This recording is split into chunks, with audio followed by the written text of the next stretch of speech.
नमस्कार, जय श्रीराम मंडळी. या आधीचे 4 ते 5 व्हिडिओ मी राहुल गांधी यांच्यावर टीका करण्यासाठी केलेले आहेत. अर्थात ती टीका ही वैचारिक टीका आहे. त्या परिस्थितीनुसार आणि त्या धोरणानुसार ती टीका केलेली आहे.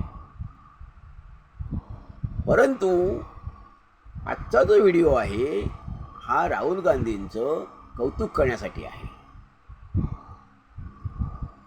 की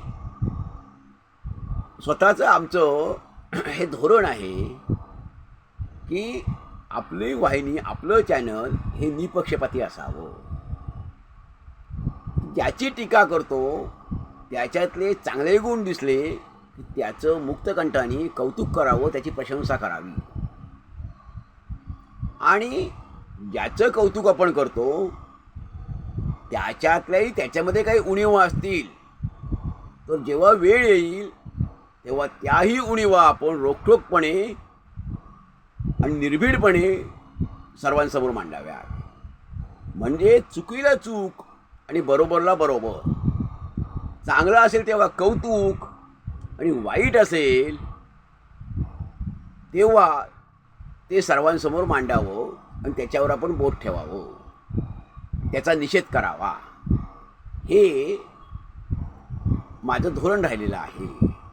त्यानुसार राहुल गांधींवर मी जरी 4-5 व्हिडिओ केलेले असले तरी आज परिस्थिती राहुल गांधी संदर्भातली थोडी वेगळी आहे. म्हणून मुद्दाम हा व्हिडिओ केलेला आहे की राहुल गांधीमध्ये खूप आता फरक पडलेला आहे. त्यांची वाटचाल ही परिपक्वतेकडे, एका समंजस नेत्याकडे होत आहे, हे खरं आहे. आजला कितीही म्हटलं तरी देशामध्ये 2च लोकनेते, मोठे लोकनेते आहेत. राष्ट्रीय पातळीवरचे लोकनेते म्हणतोय मी. शरद पवारसाहेब लोकनेते आहेत, प्रत्येक राज्यामध्ये लोकनेते आहेत, तो भाग झाला वेगळा. परंतु राष्ट्रीय पातळीवरचे लोकनेते की ज्यांची जगामध्ये नोंद आहे, जागतिक पातळीवर, जागतिक स्तरावरची नोंद घेतली जाईल, असे आता 2च आहेत. एक म्हणजे पंतप्रधान नरेंद्र मोदी आणि दुसरे राहुल गांधी. सध्या क्रमांक 1ला पंतप्रधान नरेंद्रभाई मोदी आहेत आणि नंबर 2ला राहुलजी गांधी आहेत. परंतु मध्यंतरीच्या काळात मात्र राहुलजी गांधी ह्यांना 2 नंबरचा लोकनेता म्हणावं का खरं देशामध्ये, असा प्रश्न होता. आत्ता मग तशी परिस्थिती नाही आहे की त्यांचं एकूण सध्याचं जे वर्तन आहे,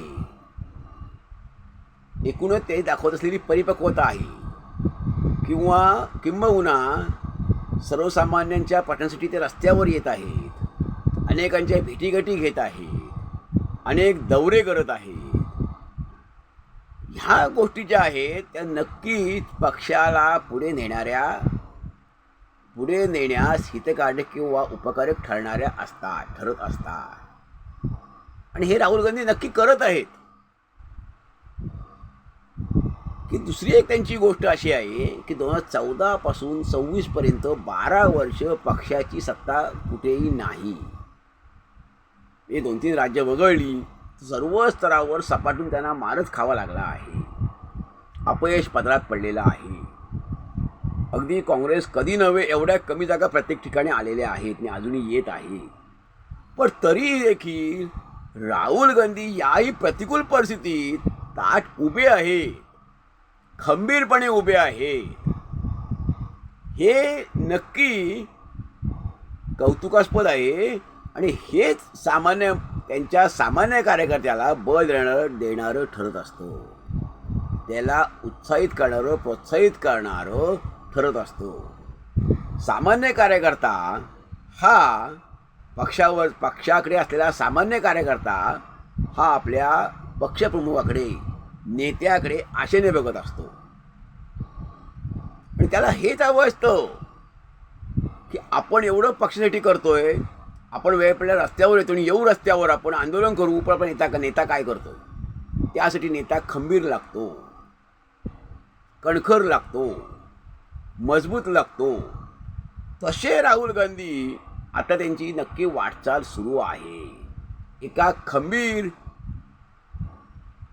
कणखर आणि मजबूत आणि खमक्या नेत्याकडे, परिपक्व नेत्याकडे नेता होण्याच्या दृष्टीने त्यांची वाटचाल सुरू नक्की आहे. आता त्यांच्यामध्ये प्रगल्भताही दिसू लागली आहे. नेता कधी एका दिवसात होत नाही, तयार होत नाही. परिपक्वता, प्रगल्भता ही 1 महिन्यामध्ये, 1 दिवसामध्ये, 1 वर्षामध्ये येत नाही. त्याला कालावधी जातो. त्यासाठी तुम्हाला संपर्क खूप तुमचा लागतो. लोकांमध्ये जावं लागतं, प्रवास करावा लागतो, अनुभव तुमच्या पाठीशी लागतो. अशा सगळ्या संपर्कातून, लोकांशी हितगुज साधण्यातून, चर्चा करण्यातून, व्यासंगातून, चर्चांमधून हा अनुभव येत असतो आणि अनुभवातूनच नेता प्रगल्भ आणि परिपक्व होत असतो. तर राहुल गांधींमध्ये असा फरक आता आपल्याला बघायला मिळतो आहे, नक्की दिसत आहे. आता दुसरी गोष्ट अशी आहे की त्यांनी सर्वसामान्य कार्यकर्त्याची भेट मात्र घ्यायला हवी. की उदाहरणार्थ त्यांच्या कार्यक्रमामध्ये एक सूत्रबद्धता हवी, नियोजन हवं आहे. की अनेक लोक म्हणतात असे की आम्हाला राहुलजींची भेट मिळत नाही, म्हणजे प्रदेश पातळीवरचे, जिल्हा पातळीवरचे. तर त्यांनी मधले जे असतात त्यांचे दलाल, म्हणजे उदाहरणार्थ त्यांच्या भोवती असणारे, आपण विठ्ठल आणि बडवा असं म्हणतो, तर विठ्ठलाच्या भोवती असणारे बडवे, तर ते अडवणूक करतात का? ते सामान्य त्यांना कार्यकर्ता फिरू देत नाहीत का? याचा बंदोबस्त राहुलजी गांधींना करावा लागेल. अजूनही काँग्रेस कठीण काळातून आहे. अजूनही काँग्रेसला कुठेही फारसं यश लाभत नाही आहे. परंतु आत्ता मात्र लोकांचा कल राहुल गांधींविषयी चांगलं बोलण्याकडे आहे, सहानुभूतीचा आहे. याचा फायदा राहुल गांधी उठवतील का? उठवू शकतात का? एवढी त्यांच्या नेतृत्वामध्ये क्षमता आता निर्माण झाली आहे का? खरं तर त्यांनी आता नियोजनबद्धरित्या त्यांनी कार्यकर्त्यांच्या, जिल्हा स्तरावर, राज्यस्तरावरच्या कार्यकर्त्यांच्या, नेत्यांच्या भेटीगाठी घ्यायला हव्यात. की त्यांना त्यांच्या कार्यकर्त्याला सहजगती भेटता आलं हवं आहे, भेटता यायला हवं.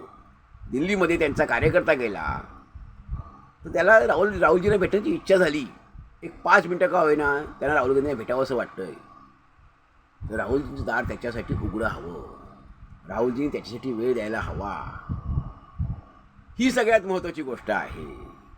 ह्यानी तो कार्यकर्त्याच्या मनाला खूप समाधान मिळत असतो, त्याला खूप आनंद मिळत असतो. तेवढा उत्साहित होऊन, प्रोत्साहित होऊन तो परत येत असतो. तेव्हा त्यांच्या भोवतीचे जे लोक आहेत त्यांना त्याने दूर सारायला हवं. ती आडकाठी जी ती भिंत आहे ती त्यांना मधून ती भिंत जमीनदोस्त करावी लागेल.